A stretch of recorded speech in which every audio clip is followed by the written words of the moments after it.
My name is Jennifer, and at 43 years old, I find myself completely hooked on Spanish soap operas. Thanks to various streaming services, I've been binge-watching one dramatic series after another. There's something irresistible about the constant twists and turns, but little did I know my own life was about to rival any soap opera in drama. It was nearly 6 years ago, when I was living with my older husband. We had never been blessed with children, but I cherished our time together. That all changed one evening when I received a call from Monica, my best friend since childhood, who had even attended our wedding. "Hey Jennifer, it's been a while. I wanted to let you know that I got divorced," Monica said. "Oh, I'm sorry to hear that. It sounds like a tough time. Let's get together for drinks soon," I replied, trying to offer some comfort.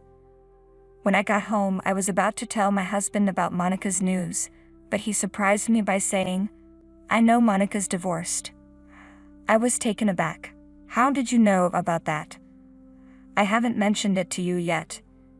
He looked at me with an expression that suggested he was piecing something together.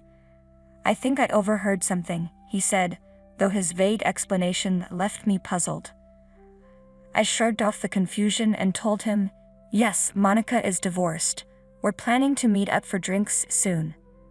My husband then asked, "Can I come along?" I was puzzled.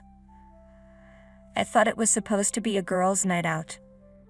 Despite my hesitation, I agreed to ask Monica if it was all right for him to join us.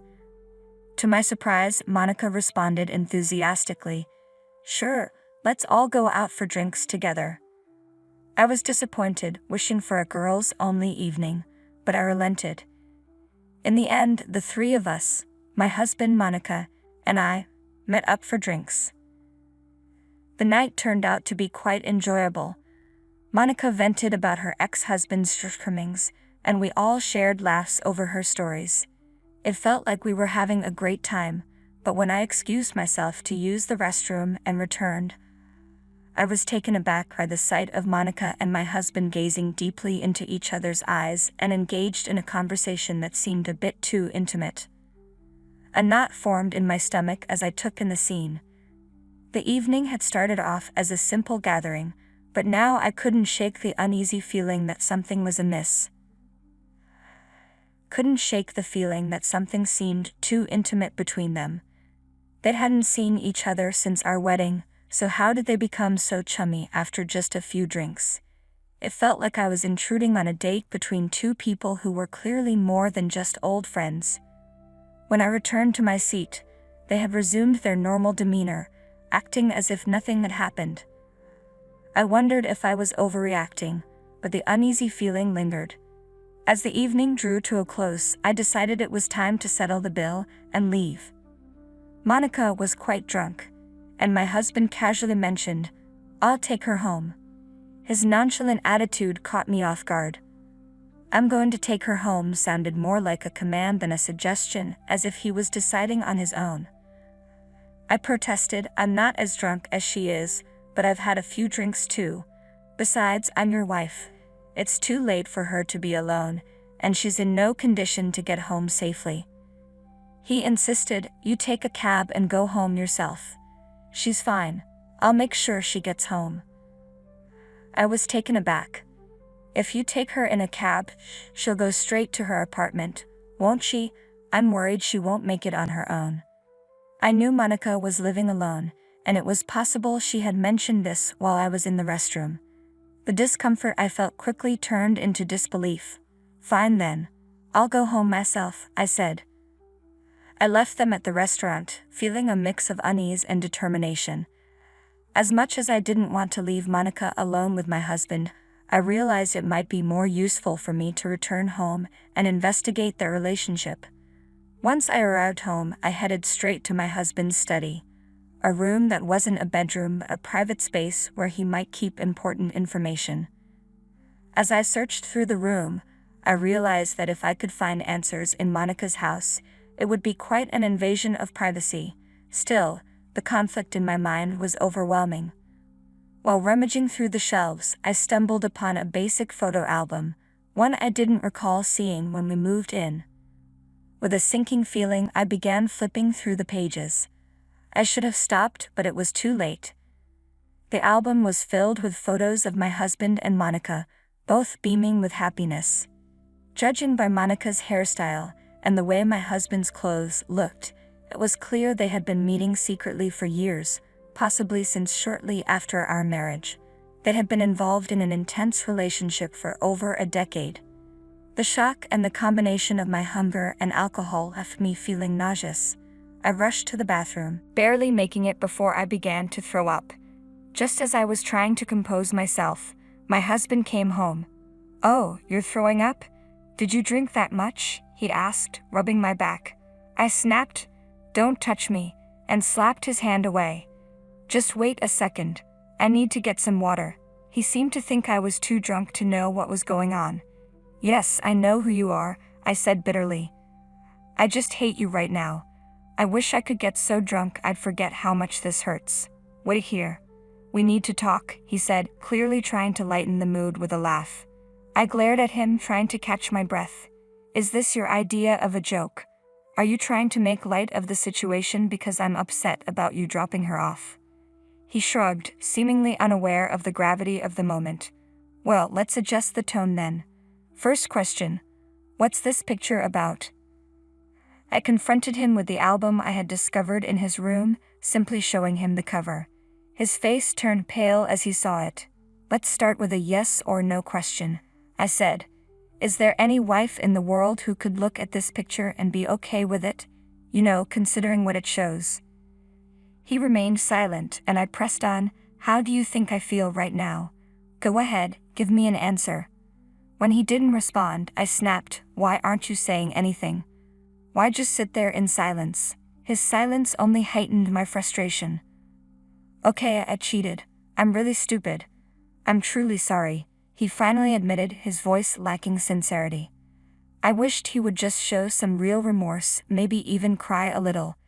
His silence was unbearable. Then finally he spoke. "She's the one for me. Monica and we were both married to the wrong partners. After everything, we finally found each other. I feel like we're soulmates, destined to be together." I was stunned. "Soulmates? Are you suddenly a poet or something?" He continued, "I realize now that I made a mistake marrying you. Our soul vibrations are different. We can't be happy together. This is a test of fate for me and Monica." His words were so disconnected from reality that I could hardly process them. "So, we're not connected on a spiritual level. Is that what you're saying?" I stared at him, speechless, struggling to grasp the bizarre turn of our conversation. I was completely baffled by his words. I couldn't make sense of what he was saying. Only that he and I were hopelessly incompatible. My best friend had betrayed me, my husband had betrayed me, and honestly, I was beyond tears. "I don't understand what you're talking about," I said, feeling numb. "All I know is that you and I are hopelessly incompatible. If you're so keen on being with Monica, then fine. I'm willing to let you go, because you've been a terrible husband." He seemed to be speaking in riddles, and it only made my frustration grow. "I don't think you and I are compatible either," I said flatly. "You've clearly lost your mind, but I still don't understand what you're on about." "I knew you'd say that," he replied, seemingly resigned. "So you'll agree to a peaceful divorce, right?" I replied, "So you won't be paying alimony then?" He didn't seem to grasp the gravity of the situation. "I don't think I'm in the right spiritual mindset to deal with you right now," he said, his voice trailing off as if he were in a different world. His incoherence was almost maddening. "What's the matter with you, Jen?" he asked. I responded with an equally ridiculous answer. "I'm ignoring your absurd divorce request." Ignoring his pleas, I headed to the shower. He continued to shout from the other room, criticizing me and demanding a response. "I'll never be free unless you agree to divorce me," he yelled. I ignored him completely. "You'll be free to do what you want, and I'll be free from you. From this day on, you're nothing but a piece of trash to me, as insignificant as mold in a bathtub." The next morning my husband left for work in a foul mood. I didn't greet him, prepare his breakfast, or even help him with his tie. I had taken the day off after our night out, and I got up just in time to see him leave. Well, from today on I'll be living alone. I decided to tidy up my room, and by the evening, when my husband came home, I heard him call out from the front porch, "I'm home," but I didn't respond. Soon he was shouting about his missing shoes. "Hey Jen, where are my shoes? And why are you eating without me?" I remained silent, watching TV and enjoying my steak and fine champagne. "Yes, I threw away your shoes," I called out without looking at him. "It's normal to eat alone since I live here by myself. I have quite a bit saved up, so I'm treating myself." He sounded frustrated. "Jen, are you even listening?" I poured myself another glass of champagne, ignoring him. "We'll talk after I get out of the shower," he said, but I could hear the irritation in his voice. As I heard him clattering around upstairs, I knew he was searching for his pajamas. Then he called down, "Jen, why is there nothing in my room? Where are my pajamas? I can't even take a bath without any clothes." I replied calmly, "I live alone now. You'll have to figure it out." I quickly finished my meal and went to my room, showing no reaction to his distress. He followed me, asking where his food was. "Go buy your own," I said. "I've told you repeatedly that I live alone." I had already finished my bath, so I headed straight to the bedroom. I had even disposed of his toothbrush, curious to see how he would manage in the morning. When I woke up, my husband was sitting in a chair, looking like Roddins the Thinker. He must have been in such a rush last night that he didn't manage to properly get ready. His hair was sticky and messy, exposing his scalp. As soon as he saw me, he tried to compose himself and got down on his knees, desperately apologizing. I was genuinely shocked by how far he was willing to go.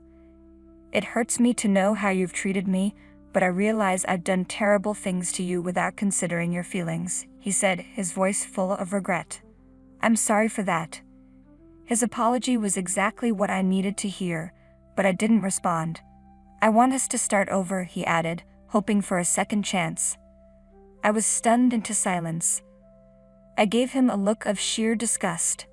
No, I said. "I can't live with someone who is spiritually lost, cheats, and causes so much trouble." His shock was palpable. "You don't like that?" he asked, clearly taken aback. "Think about what you did," I said coldly. "Say something if you have a clue." He pleaded, "I'll do whatever you say." I knew he was falling back on his usual tactics. Promises and material gifts whenever we had a fight. But this time I was prepared. "Okay then, do as I say," I replied, the words I'd been waiting to say finally escaping my lips. I smiled, and his face fell, a look of despair spreading across it. I wanted to see that expression. No, I corrected myself. "I don't mean it like that." His confusion was evident. "I have no intention of accepting any terms," I continued. "Do you really think you can just brush off your infidelity after all this time?" "I'm taking action against both you and Monica," I declared. "I'll do everything in my power to hold both of you accountable. And I'll inform Monica's ex-husband as well. You'll both be facing alimony claims." He looked at me with wide eyes. "Good luck paying them," I said. "Come on, get up and take your things with you." I forced him to gather his belongings and dragged him to the front door.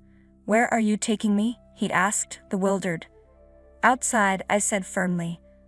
"I'm taking over this house. It's mine now. I don't want any more strangers in my home." "Wait, can't you at least wait until after the divorce?" he pleaded. "That's not going to happen," I snapped back. "Why not?"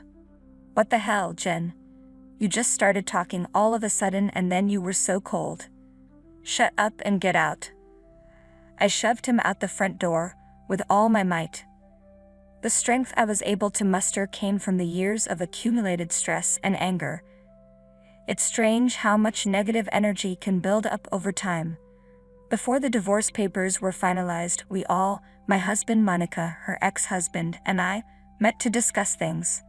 Monica admitted she had fallen for my husband at our wedding and had approached him immediately afterward. Their affair began then, and they had been discreetly continuing their relationship, hoping to stay under the radar until they were both free.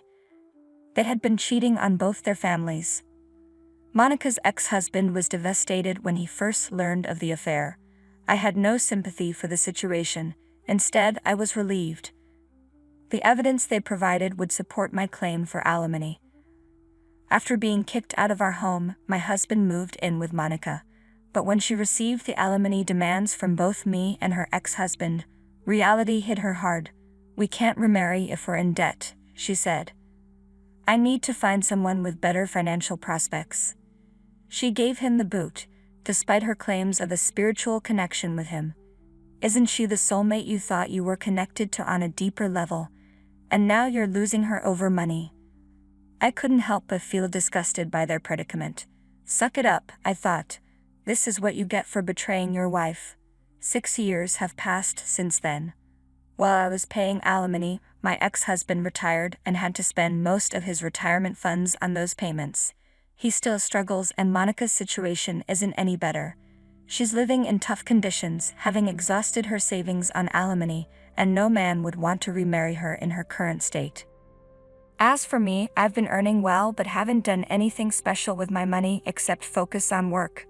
Life is unpredictable, so I'm trying to live modestly and do what I enjoy. They say, if you're prepared for anything, you're prepared for everything. I've been enjoying watching Spanish soap operas every day. Recently, I met someone at work who shares my interest, and we're even talking about traveling to Spain together someday. I look forward to that day, and I'm not concerned with soul vibrations. For now, my goal is to live happily and peacefully.